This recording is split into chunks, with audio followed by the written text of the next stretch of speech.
गोलू की ज़मानत हो चुकी है। गोलू जेल से बाहर आ चुके हैं और जब गोलू जेल से बाहर आए उसके बाद सभी व्यूवर्स उनसे यही जानना चाहते हैं क्या हुआ था, किस पर्पज़ से ये सब चीज़ें हुई थी। देखिए, सबने अपने अपने तरीके से बताए हैं पर वही चीज़ें हैं, सबको उस तरीके से समझ में नहीं आया है।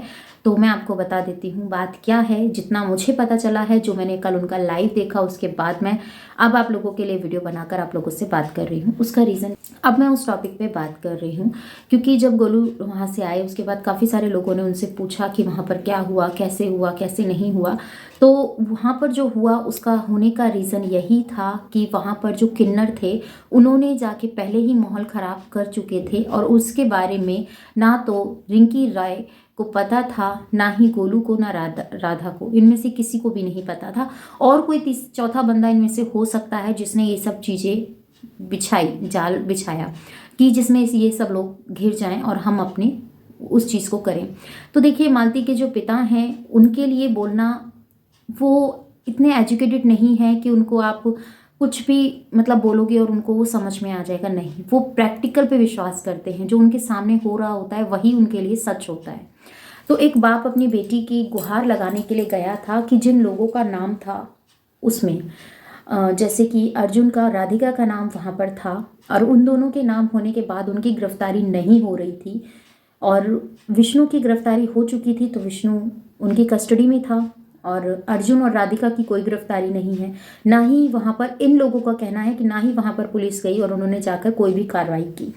तो इसी पर्पज़ से जो मालती के पिताजी हैं उन्होंने जाकर अपनी बेटी के लिए आवाज़ उठाई कि जाओ उन लोगों को भी गिरफ्तार करो और अपने काम को अच्छे से करो। इस चीज़ को चलते उन्होंने इन सब लोगों को इकट्ठा किया। उससे पहले ये जो तांडव था वो हो चुका था और वहाँ पर मुख्य जो बताया जा रहा है वो रिंकी राय को बताया जा रहा है कि उनकी वजह से ये सब चीज़ें हुआ था। रिंकी राय ने अपनी बातों को क्लियर किया है और अपनी बात रखी है। उसने ये कहा है कि नहीं, मैं जब तक वहाँ पहुँची तब तक सब कुछ हो चुका था। सब लोगों ने मतलब अपने कपड़े उतारे हुए थे, किन्नर लोगों ने अपने कपड़े उतारे हुए थे, तो उनके आगे तो भाई कोई बोल नहीं सकता, ये तो आप ही जानते हैं। और उनको बुलाया क्यों? क्या किन्नर समाज मालती को न्याय दिलाएगा? बताइए, कानून से ऊपर किन्नर समाज हो गया है। वो लोग भी यही चाहते थे कि मालती को न्याय मिले, इसीलिए तो वो भी आए थे। पर थोड़ा सा गुस्सा अगर उस चीज़ को वो संभाल लेते, अगर सहन कर लेते, तो शायद आज ये इस नौबत नहीं आती। और अब बोला जा रहा है कि जो भी कुछ है, जैसा भी है, कि रिंकी राय की वजह से सब कुछ हुआ।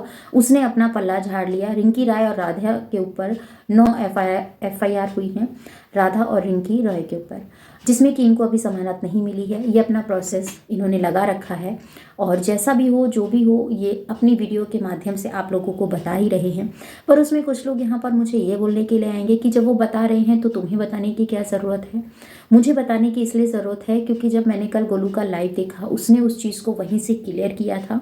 उसने ये चीज़ें भी बोली जब पहले ये सब चीज़ें हुई थी, तब उस टाइम पर, क्योंकि आप लोगों को पता है रिंकी के ऊपर क्यों ज़्यादा उंगली उठी है, क्योंकि रिंकी उन किन्नरों के साथ पाई गई थी। बाकायदा उसने वीडियो बनाया था, उस वीडियो को उसने पब्लिक किया था और उसने ये चीज़ें खुद रिंकी ने ये बुलवाया था, बोला था उन लोगों के साथ कि हम न्याय दिलवाएंगे और सब जिन्होंने भी यूट्यूबर ने पैसा कमाया है मालती के उसके ऊपर, तो लाओ आके उनको 1 कट्ठा ज़मीन उनके नाम कर दो, उसके बेटे के नाम कर दो।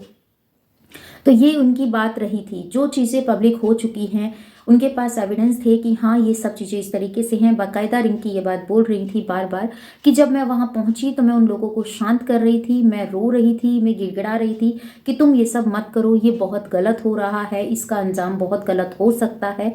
तो ये सब चीज़ें करके खुद रिंकी का कहना है कि मैंने इतना उनको समझाया और वहाँ पर जो पुलिस कर्मचारी थे उन्होंने देखा कि ये सब चीज़ें मैं कर रही हूँ, पर फिर भी उन्होंने मेरे ऊपर एफआईआर दर्ज की। तो कोई और तो बात है, किसी और का तो प्रेशर है। तो देखिए, हम इसके ऊपर किसी के ऊपर मैं ऐसी कोई पुष्टि नहीं करती हूँ क्या चीज़ है क्या नहीं है। मैंने जितनी भी बातें आप लोगों के साथ शेयर की है, ये सारी ही वीडियोस उनके चैनल पर अपलोड हैं, आप जाकर चेक कर सकते हैं, देख सकते हैं कि रिंकी राय ने खुद किन्नरों के साथ मिलकर इस अपडेट को दिया था कि हम किन्नर समाज दिलाएंगे मालती को न्याय।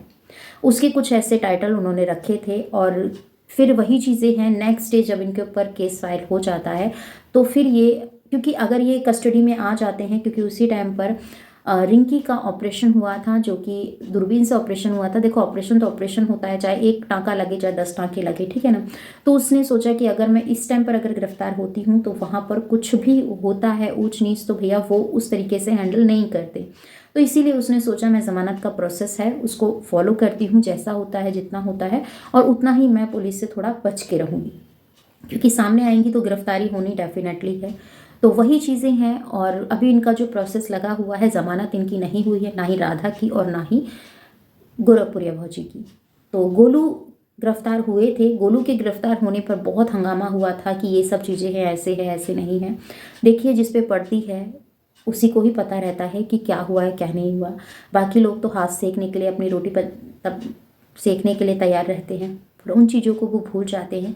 जो हम कह रहे हैं, जो हम कर रहे हैं, बीते टाइम पे ये हमारे लिए एक प्रूफ होता है, क्योंकि जो भी हम एविडेंस हम रिकॉर्ड कर रहे हैं, जो भी हम बोल रहे हैं, ये हम खुद पब्लिक कर रहे हैं, अपने हाथों से पब्लिक कर रहे हैं। इसमें क्या सच है क्या झूठ है, कानून की प्रक्रिया जब चलती है तो वो अच्छे से सब चीज़ को हैंडल करती हैं, आप देखती हैं बारीकी नज़र से। तो इनका जो कहना था, देखिए इतना तुमने रायता फैलाया फिर भी ना तो अर्जुन की गिरफ्तारी हुई ना ही राधिका की हुई, तो कुछ तो झोल है, ये तो तुम खुद भी समझो ना। अब क्या पता कि वो लोग जा रहे हैं नहीं जा रहे हैं। जहाँ पर अर्जुन की पत्नी से पूछा गया तो उन्होंने साफ साफ इनकार कर दिया कि नहीं, हमारे यहाँ कोई पुलिस नहीं आई थी, कोई पूछताछ करने नहीं आया था। तो अब आप बताइए, जब खुद जो प्रोसेस है वो प्रोसेस कानून अपने तरीके से करेगा ना, उसको जैसा ठीक लगेगा वो उसके अकॉर्डिंग करेगा। उसको जो इंसान गलत लग रहा है करंट में, वो उसी के ऊपर एक्शन लेगा ना। जिसका कोई नामो निशान नहीं है, जो चीज़ें नहीं हैं, उसके बारे में क्या कह सकते हैं। और मालती के लिए चीज़ें बोली जा रही थी कि उसका दम घुटने की वजह से डेथ हुई थी। तो दम घुटने का रीज़न बहुत सारे लोग ये बात दे रहे हैं कि इसमें विष्णु का कोई हाथ नहीं है। देखिए जो दर्द है, जो तकलीफ है, वो सिर्फ मैं आपको बताऊं तो कौन झेल रहा है। अगर दर्द होगा तो माँ बाप को दर्द होता है अपने बच्चे का, क्योंकि माँ बाप ही कैसे कैसे अपने बच्चों को पालता है, कैसे कैसे उसकी युवा अवस्था में उसको लेके आता है। फिर उसके बाद अगर कुछ ऐसा हो जाता है, और एक तो वो कलंक जो उसके ऊपर लग चुका, दूसरा कि उसकी ज़िंदगी खराब हो गई, उसका घर, अच्छा खासा घर बिखर गया। इतना कुछ था मालती के पास, सब कुछ तो था, धीरे धीरे सब चीज़ अचीव किया मालती ने। और मालती के विष्णु की लाइफ में मालती के आने से इतनी जल्दी परिवर्तन आया, इतना उसको सक्सेस मिला कि जो कल तक रेढ़ा चलाता था आज उसके पास गाड़ी, बुलेट, सब चीज़ें खड़ी थी। जो कल रेढ़ा चलाता था, जिसके पास अपना कोई हुनर नहीं था, वो सिर्फ अपनी बीवी के दम पर ही आज उसने ये सब चीज़ें हासिल की थी। एक दुश्मनी, एक ऐसा, अगर ये सब वीडियो के लिए हो रहा था तो ये सब क्यों हुआ। अगर उसने वीडियो के लिए शादी कराई थी तो वो मौत के घाट क्यों उतर गई, उसकी ज़िंदगी क्यों खराब हुई, क्यों उसके चरित्र पर लाछन लग गए, क्यों? है कोई जवाब? क्योंकि वो एक औरत थी। उसका चरित्र, एक औरत का चरित्र कांच की तरह होता है, हल्की सी खनक से भी दरार आ जाती है। और जब दरार आ जाती है तो उसको आप कितना भरने की कोशिश करो, हल्की सी और खनक लगेगी तो वो चूर चूर होकर बिखर जाएगा। वही हुआ था आपकी हमारी मालती के साथ। अब सब लोग अपनी दलीलें पेश करेंगे, सब लोग अपने अपने वकील खड़े करेंगे, पर जिसका जो जाना था वो तो चला गया, रुका वो। घर बिखर गया, उस बच्चे के सिर से माँ बाप का साया उछड़ गया। माँ तो चली गई इस दुनिया से, जो कभी लौट के नहीं आएगी। बाप का पता नहीं कब बेल मिलेगी, कब तक केस चलेगा, क्या चीज़ें। उसका बचपन खराब हो गया। इसीलिए कहती हूँ, जो भी फैसला लेते हो एक बार नहीं 10 बार सोचो, फिर उसके बाद कुछ भी फैसला लो। क्योंकि आपका गुस्से में उठाया हुआ एक गलत फैसला आपके साथ साथ आपके सभी जुड़े हुए फैमिली मेंबर्स की लाइफ खराब कर सकता है। देख रहे हैं कि आपकी फैमिली आज मालती को याद करती है, देख रहे हैं कि आज आपके भाई गुहार लगाते हैं कि हमारी भाभी को न्याय मिलना चाहिए, देख रहे हैं कि एक बहू की याद एक सास को आ रही है, क्योंकि उन लोगों को दुख हो रहा है, उनका घर उजड़ा है। बात बनाने वालों का कुछ नहीं जाता, वो आते हैं, बात बनाते हैं और चले जाते हैं। आपको क्या लगता है? ये मुझे जो लगा मैंने आप लोगों के साथ शेयर किया। बाकी सब जो मैंने आप लोगों को बताया है ये आप इनके सभी के चैनलों पे जाकर आप देख सकते हैं, विजिट कर सकते हैं। मिलती हूँ आपसे अपनी नेक्स्ट वीडियो में। अपनों और अपनों का ख्याल रखिएगा, दुआओं में मुझे याद कीजिएगा। जय श्री कृष्णा, राधे राधे। चैनल पे नहीं है तो सब्सक्राइब कर लीजिएगा। इस वीडियो के रिगार्डिंग कोई भी क्वेश्चन हो कमेंट सेक्शन में देना मत भूलिएगा। और प्लीज़ मालती के लिए आपके क्या विचार हैं कमेंट में मुझे ज़रूर बताइएगा।